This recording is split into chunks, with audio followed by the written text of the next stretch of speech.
সিরিয়ার ক্ষমতাচ্যুত president Bashar আল আসাদের বাবা হাফিজ আল আসাদের কবরে আগুন দিয়েছেন দেশটির বিদ্রোহীরা। বুধবার দেশটির পশ্চিমাঞ্চলীয় লাতাকিয়া প্রদেশের কারদাহায় অবস্থিত আসাদের বাবার কবরে আগুন দেন তারা।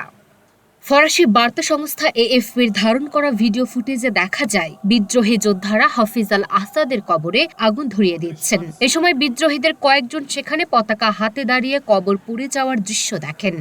ভিডিওতে দেখা যায় কারদাহায় হাফিজের কবরে আগুন ধরিয়ে পুড়িয়ে দিচ্ছেন ক্ষুব্ধ বিদ্রোহী যোদ্ধারা। এছাড়া তাদের ধরিয়ে দেয়া আগুনে কবরস্থানের অন্যান্য স্থাপনাও পুড়ে যায় এবং ক্ষতিগ্রস্ত হয়। আসাদের বাবা ২০১২ সালে মারা যান। তাকে লাতাকিয়ার কারদাহাতে পরিবারের পৈতৃক সমাধিতে দাফন করা হয়।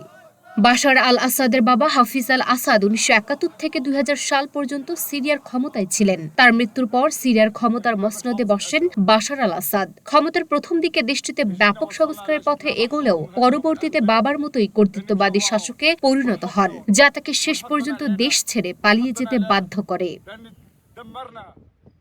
হাফিজ আল আসাদের কবর বিশাল উঁচু কাঠামোর নিচে অবস্থিত।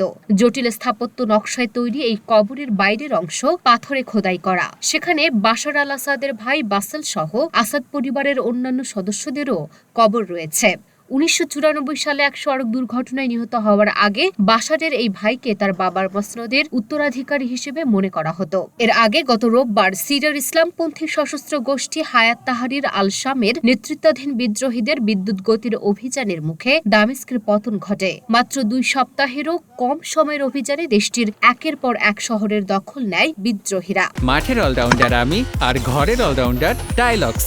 টাইলক্স টয়লেট ক্লিনার, ক্লিন মানেই টাইলক্স। ওই দিন সকালের দিকে প্রাণ বাঁচাতে রাশিয়ায় পালিয়ে যেতে বাধ্য হন প্রেসিডেন্ট বাশার আল আসাদ। এর মধ্য দিয়ে সিরিয়ায় আসাদ পরিবারের ৫০ বছরেরও বেশি সময়ের শাসনের অবসান ঘটে। লুনা আফরোজ নিপা, ঢাকা পোস্ট।